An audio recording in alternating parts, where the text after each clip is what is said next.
I was out on the West Coast trying to make a buck, and things didn't work out.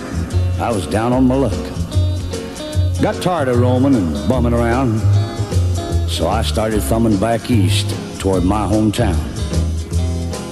Made a lot of miles the first 2 days, and I figured I'd be home in a week if my luck held out this way. But the third night I got stranded way out of town at a cold, lonely crossroads. Rain was pouring down. I was hungry and freezing, done caught a chill, when the lights of a big semi topped the hill. Lord, I sure was glad to hear them air brakes come on. And I climbed in that cab where I knew it'd be warm. At the wheel sat a big man. He weighed about 210. He stuck out his hand and said with a grin, "Big Joe's the name." I told him mine, and he said the name of my rig is Phantom 309.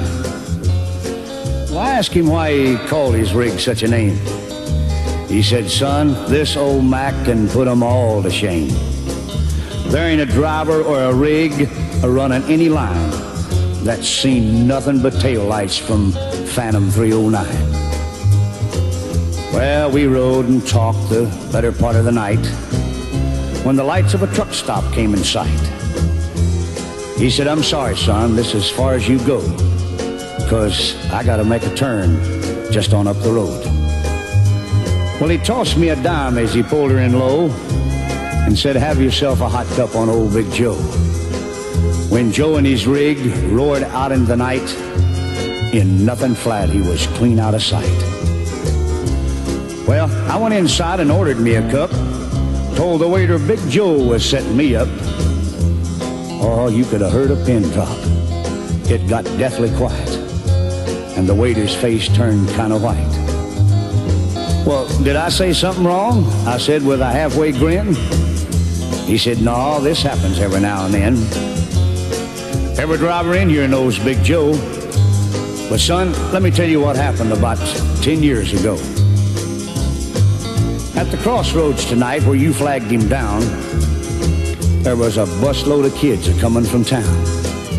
And they were right in the middle when Big Joe topped the hill. It could have been slaughter, but he turned his wheels. Well, Joe lost control, went into a skid, and gave his life to save that bunch of kids. And there at that crossroads was the end of a line for Big Joe and Phantom 309. But every now and then, some hiker will come by, and like you, Big Joe will give him a ride. Here, have another cup, and forget about the dime. Keep it as a souvenir from Big Joe and Phantom 309.